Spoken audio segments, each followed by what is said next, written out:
The gunshot echoed through the quiet suburban street in Denver, Colorado, shattering the evening calm like a thunderclap. Jeremy Thompson, barely 19, stood frozen in his family's driveway, blood staining his shirt from the graze on his arm, while his father, Richard, lowered the pistol with trembling hands, his face twisted in rage and regret. "This is what happens when you choose sin over family?" Richard snarled. But as sirens wailed in the distance, Jeremy realized this wasn't just a threat. It was the breaking point that would force him to flee everything he knew. Jeremy bolted into the night, his heart pounding as he clutched his wounded arm. He didn't look back at the house where he'd grown up, the place that had once felt like a sanctuary but now reeked of betrayal. His father's words from earlier that day replayed in his mind. "You're going to that camp, son. We'll fix this abomination." The conversion therapy program Richard had signed him up for loomed like a prison sentence, but the gunshot had been the final straw. Jeremy had come out to his parents 2 months ago, hoping for understanding, but instead, he'd ignited a firestorm of religious fervor and denial. He made it to the bus station on foot, using his hoodie to stem the bleeding. The pain was sharp, but it paled compared to the ache in his chest. How had it come to this? Richard, a devout Baptist and successful real estate agent, had always been the pillar of their family. Strict but loving, or so Jeremy thought. His mother, Elaine, had wept silently during the confrontation, torn between her husband's convictions and her son's pleas. "It's just a phase," she'd whispered. But Jeremy knew it wasn't. He'd known since middle school, when crushes on boys felt as natural as breathing. On the Greyhound bus heading east to Chicago, Jeremy stared out the window at the passing Rockies, his mind racing. He had a distant cousin there who might take him in, but the uncertainty gnawed at him. What about college? He'd been accepted to UCLA on a partial scholarship, dreaming of studying film, but now that future seemed shattered. The moral dilemma hit him hard. Was running away the right choice, or was he abandoning his family to their ignorance? He thought of Jordan, the boy from high school who'd been his first kiss, hidden in the shadows of the football field. Jordan had moved away after graduation, but their stolen moments had confirmed what Jeremy felt deep inside. Arriving in Chicago after a grueling 20-hour ride, Jeremy stepped off the bus into the bustling city, feeling both liberated and lost. His cousin, Mia, a graphic designer in her 30s, greeted him at the station with wide eyes. "What the hell happened?" she asked, hugging him carefully around his bandaged arm. Over coffee in her small apartment, Jeremy poured out the story. The coming out, the arguments, the threats of therapy, and the gunshot that could have been fatal if Richard's aim hadn't faltered. Mia listened, her face hardening. "That's abuse, Jeremy. You did the right thing leaving." But as she helped him file a police report remotely, Jeremy wrestled with guilt. Reporting his own father felt like the ultimate betrayal, yet staying silent meant endorsing the violence. The officer on the phone was sympathetic, noting that conversion therapy was banned in Colorado for minors, but since Jeremy was now an adult, it complicated things. Still, the assault charge stuck, and a warrant was issued for Richard's arrest. Days turned into weeks as Jeremy settled into Mia's spare room. He found a part-time job at a coffee shop, serving lattes to strangers while his mind replayed the trauma. Nightmares plagued him, visions of his father's angry face, the cold metal of the gun. He started seeing a therapist through a low-cost clinic, unpacking the layers of internalized shame. "Society tells us love is wrong if it doesn't fit the mold," the therapist said. But Jeremy struggled to believe it. His phone buzzed with missed calls from home, but he ignored them, fearing the pull back into that toxic web. One evening, scrolling through social media, Jeremy saw a post from Jordan. He was in Chicago too, studying architecture at Northwestern. Heart racing, Jeremy messaged him, "Hey, remember me? In town now. Coffee?" The response came quickly, "Jeremy? No way. Yeah, let's meet." Their reunion at a downtown cafe was electric. Jordan, with his warm smile and easy laugh, listened to Jeremy's story without judgment. "I'm sorry you went through that," he said, reaching across the table. Their hands touched, and for the first time in months, Jeremy felt a spark of hope. But hope was fragile. As they began dating in secret, walks along Lake Michigan, stolen kisses in bookstores, Jeremy couldn't shake the fear of exposure. Jordan came from an accepting family, but Jeremy's past haunted him. "What if my dad finds me?" he confided one night. Jordan pulled him close. "We'll face it together." Yet, deep down, Jeremy knew the confrontation was inevitable. Back in Denver, Richard sat in a jail cell for a night before bailing out, his world crumbling. Elaine visited him, tears streaming. "You almost killed our son," she whispered. Richard buried his face in his hands, the weight of his actions crashing down. Was this God's will, or had he twisted faith into something monstrous? Jeremy's new life in Chicago brought small victories. He enrolled in community college classes, focusing on creative writing to channel his pain. But the moral quandaries persisted. Should he forgive his father, or cut ties forever? Society's gaze felt heavy too. Stares from strangers when he and Jordan held hands in public. One day, a customer at the coffee shop sneered, "Faggots ruining America." Jeremy's blood boiled, but he held back, remembering the gunshot. Violence begets violence, he thought. Instead, he channeled it into a blog, anonymous posts about his journey, garnering supportive comments from others in similar situations. As winter set in, blanketing the city in snow, Jeremy received a letter from his mother. "Please come home. Your father wants to talk." His heart twisted. Jordan urged caution. "Don't go if it's a trap." But Jeremy felt a pull, an unfinished chapter. The decision weighed on him. Reconciliation or self-preservation. He booked a flight, steeling himself for the storm ahead. The plane touched down in Denver under a gray sky, mirroring Jeremy's turbulent emotions. He rented a car and drove to the family home, his childhood memories flooding back. Barbecues in the backyard, holidays filled with laughter. Now it all felt tainted. Parking outside, he saw his mother waiting on the porch, her eyes red from crying. "Jeremy," she said, pulling him into a hug. "Thank God you're here."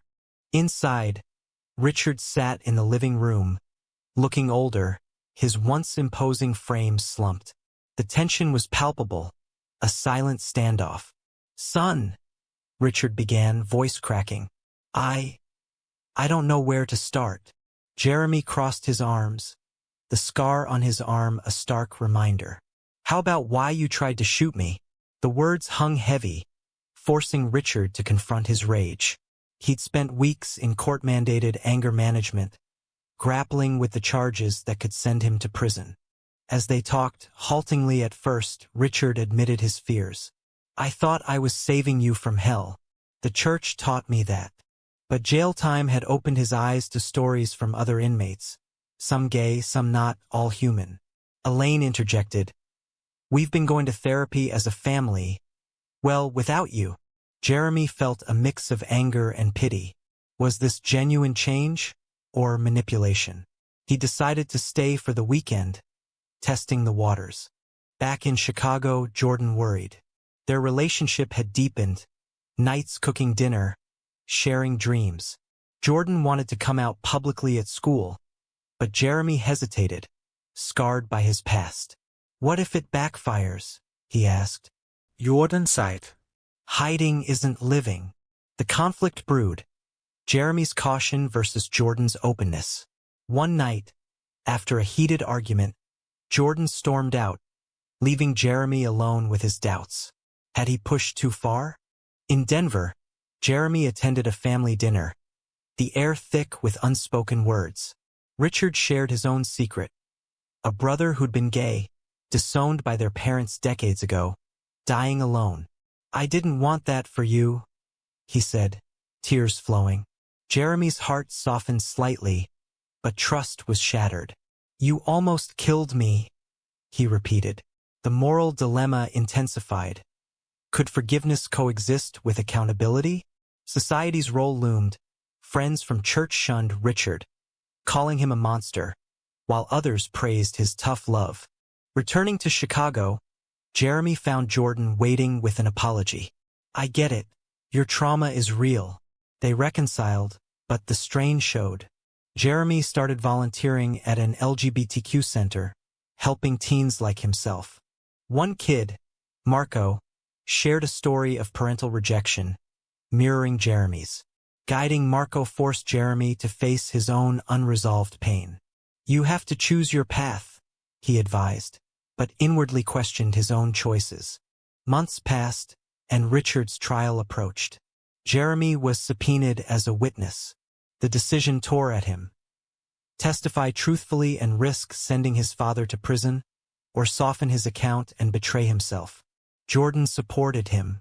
Truth is the only way forward. In court, under oath, Jeremy recounted the night, the argument, the gun, the fear. Richard's lawyer painted it as a moment of passion, but the jury saw through it. Richard was convicted of assault, sentenced to probation and community service. The verdict brought mixed relief. Elaine called, begging Jeremy to visit. "Your father's changing." Skeptical, Jeremy agreed, bringing Jordan this time, a bold move. At the airport, Jordan held his hand, drawing stares. "Let them look," Jordan said. Arriving home, Richard's reaction was telling. A stiff nod, no outburst. Over dinner, awkward small talk evolved into deeper conversation. Jordan shared his coming-out story, supportive parents, easy acceptance. Richard listened, envy in his eyes. But cracks appeared. A neighbor dropped by, spewing homophobic slurs. Richard defended them weakly, old habits dying hard. Jeremy exploded. "This is why I left." The confrontation escalated, Richard retreating to his study. Later, he apologized. "I'm trying, son." Jeremy saw glimmers of progress, but the damage lingered. Back in Chicago, he and Jordan discussed future plans, moving in together, perhaps marriage someday. But Jeremy's inner turmoil persisted. Was family worth the pain? As spring bloomed, Jeremy received an invitation to a cousin's wedding in California. "Bring Jordan," Mia added. The thought terrified him, facing extended family judgments. Jordan encouraged it. "Show them we're real." The decision: attend and risk rejection, or hide and regret. Jeremy chose to go, a step toward authenticity. The drive to California was a road trip of revelations. Jeremy and Jordan cruised along the Pacific Coast Highway, windows down, music blaring.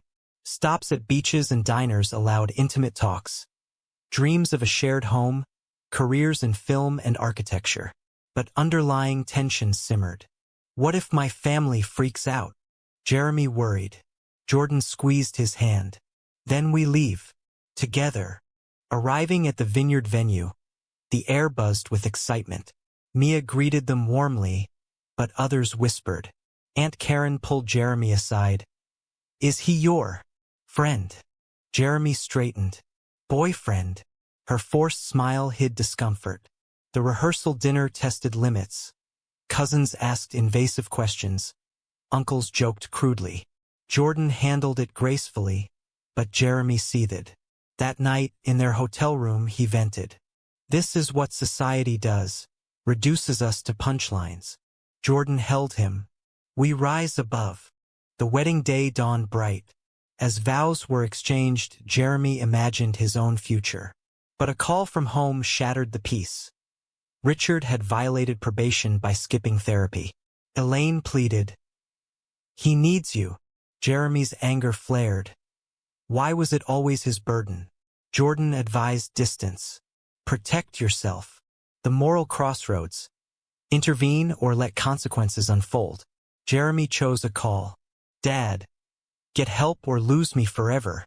Richard's silence spoke volumes. Back in Chicago, life accelerated. Jeremy landed an internship at a film studio, scripting short films about identity. Jordan's designs won awards. Their relationship flourished, but external pressures mounted. A work colleague outed Jeremy maliciously, leading to awkward office dynamics. "Ignore it," Jordan said, but Jeremy felt exposed. One evening, a protest against anti-LGBT bills drew them in. Marching hand in hand, they faced counter-protesters' hate. A thrown bottle missed them narrowly, echoing the gunshot from years ago. The incident triggered flashbacks. Jeremy sought therapy again, unpacking layers of trauma. "Forgiveness isn't forgetting," the counselor noted. Inspired, Jeremy reached out to Richard, inviting him to visit. "No judgments," he stipulated. Richard arrived hesitant, touring the city. At dinner, he met Jordan formally. Conversation flowed awkwardly, but a breakthrough came when Richard admitted, "I was wrong. Fear drove me." Tears followed Richard's first real apology. Yet betrayal lurked. Elaine confessed over the phone. Richard had donated to anti-gay organizations secretly. Jeremy confronted him. "How can I trust you?" Richard defended, "Old ties." The argument exploded, Richard leaving early. Jordan comforted Jeremy. "Some people change slowly, if at all." The dilemma: cut off or persist. Jeremy chose persistence, but with boundaries. As summer heated up, Jeremy and Jordan attended Pride Parade, a celebration of resilience. Dancing amid rainbows, Jeremy felt empowered. But news from home: Richard's health declined, stress-induced heart issues. Guilt gnawed. "Go see him," Jordan urged. In Denver, at the hospital, Richard looked frail. "Son, I'm sorry for everything." Jeremy held his hand, emotions swirling. Was this redemption, or too late? Recovery brought tentative bonding. Richard attended a PFLAG meeting with Elaine, learning about allyship. Jeremy watched warily. Back home, he proposed to Jordan on a lakeside picnic. "Yes," Jordan exclaimed. Planning the wedding amplified conflicts, whom to invite. Richard, the decision weighed heavy. Wedding preparations consumed them. Venue in Chicago's Botanical Gardens. Guest list debated endlessly. Jeremy invited his parents, a leap of faith. Richard's response: "We'll be there." Excitement mixed with dread. Jordan's family embraced the plans, offering support. But societal backlash hit. Online trolls targeted Jeremy's blog, spewing venom. "Delete it," Jordan suggested, but Jeremy refused. "This is my voice."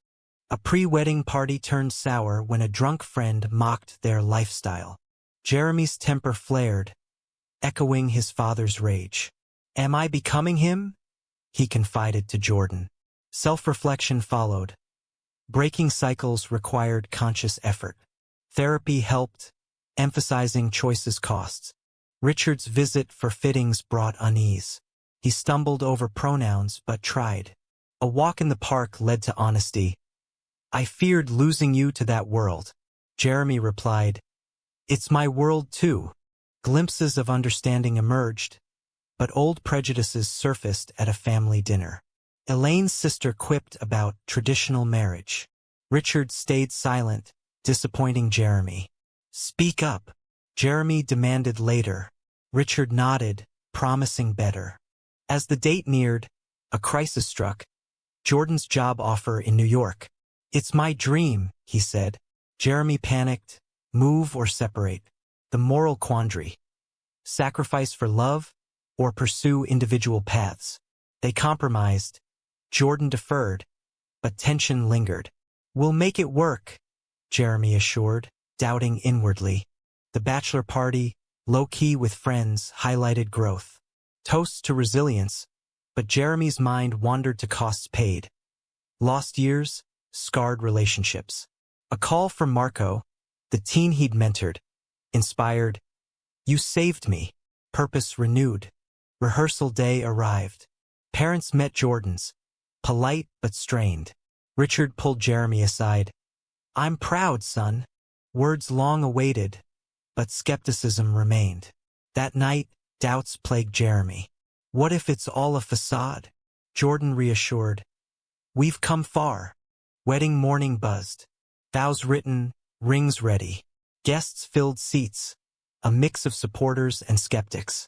As Jeremy walked the aisle, eyes on Jordan, joy surged. But Richard's presence loomed, a reminder of pain endured. The ceremony unfolded beautifully. Vows exchanged. Through storms and sun, I choose you. Rings slipped on, kisses shared. Applause erupted. At the reception, toasts flowed. Then Richard stood, glass raised. Hearts pounded, what would he say? Richard cleared his throat, the room falling silent. When Jeremy was born, I dreamed of his future. A wife, kids, the American dream. Murmurs rippled. Jeremy tensed, Jordan gripping his hand. But I was wrong. I tried to force him into my mold, even hurt him. Gasps echoed.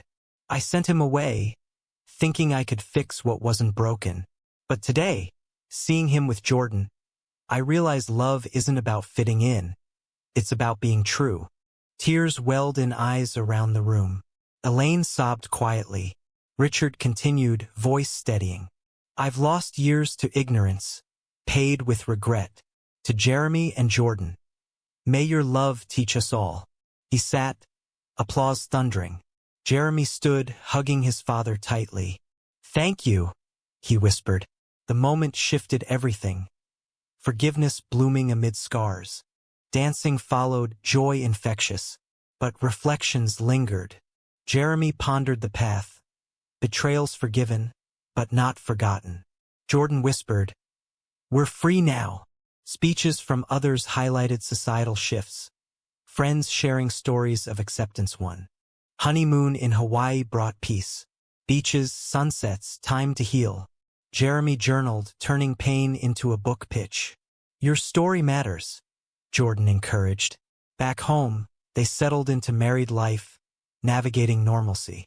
But challenges persisted. Adoption discussions raised family doubts.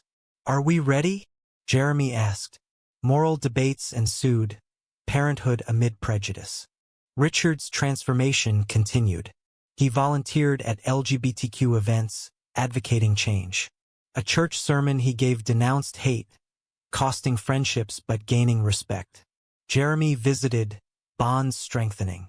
Yet, a slip-up, Richard hesitated at a pride event. Old habits, he admitted. Jeremy forgave, understanding growth's nonlinearity. Years passed subtly. Jeremy's film debuted, a semi-autobiographical drama on family reconciliation. Reviews praised its raw honesty. Jordan's career soared, their home a haven. But a call shattered calm, Elaine's illness. Rushing to Denver, Jeremy supported Richard, roles reversed. You've taught me strength, Richard said. In hospital waits, deep talks unfolded. Richard confessed deeper regrets, suppressing his own brother's memory. I failed him too, Jeremy comforted. You can honor him now. Elaine recovered, family united. The experience reinforced choices prices. Time lost, but wisdom gained. Socially, progress mixed. Anti-LGBT laws loomed, prompting activism. Jeremy and Jordan marched, voices amplified. A betrayal from a colleague, outing Jordan maliciously, tested resolve. Sue, Jeremy asked. They chose dialogue, turning foe to ally.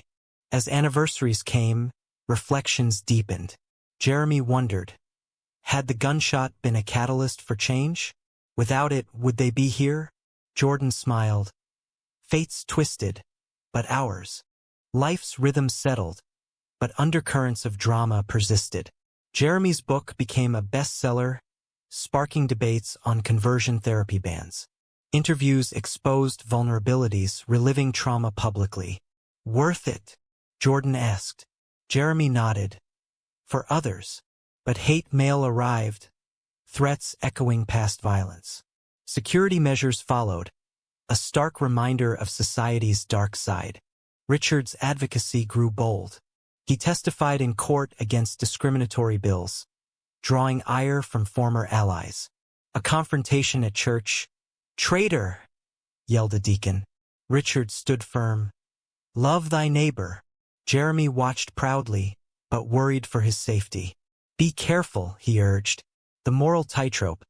Speak out and risk harm, or silence and enable injustice. Family gatherings evolved, holidays inclusive, no judgments. But a cousin's coming out tested dynamics. Support flowed, but old whispers surfaced. Jeremy intervened. We've learned. Have you? Unity prevailed, but scars reminded of journeys traveled. Jordan's delayed New York move resurfaced. Now or never, he said. Jeremy hesitated, Chicago roots deep. The decision, relocate together, starting fresh. Packing evoked nostalgia. Photos of the wedding, Richard's toast immortalized. We'll visit, Jeremy promised parents. In New York, skyscrapers symbolized new beginnings. Jeremy freelanced scripts, Jordan designed sustainably. Social circles expanded, but isolation crept. A fight erupted. You dragged your feet, Jordan accused. Jeremy countered. For us, reconciliation followed, highlighting communications cost. Activism intensified. They founded a support group for queer youth from conservative families. Stories mirrored Jeremy's rejections, redemptions. One teen's suicide attempt shook them. We can't save everyone, Jordan consoled, but the drive persisted, paying forward survival. Richard visited, marveling at their life. A Broadway show sparked joy, but health talks sobered. I'm getting old, he joked. Jeremy hugged him. You've got time. Back home, Richard wrote letters, apologies to lost kin, endorsements for equality. As decades hinted, Jeremy reflected on the arc. From gunshot to wedding tears, betrayals to bonds. Society shifted slowly, rights won, battles ongoing. Personal growth's price. Pain endured, lessons learned. In quiet moments, Jeremy pondered the ethics. Had forcing change on Richard been right, or should nature take course? Debates with Jordan enriched perspectives. The story closes on a family reunion. Generations gathered. Laughter, love, testament to resilience. But the question lingers. In the face of deep-seated prejudice, is forgiveness always the moral high ground, or does it sometimes enable further harm?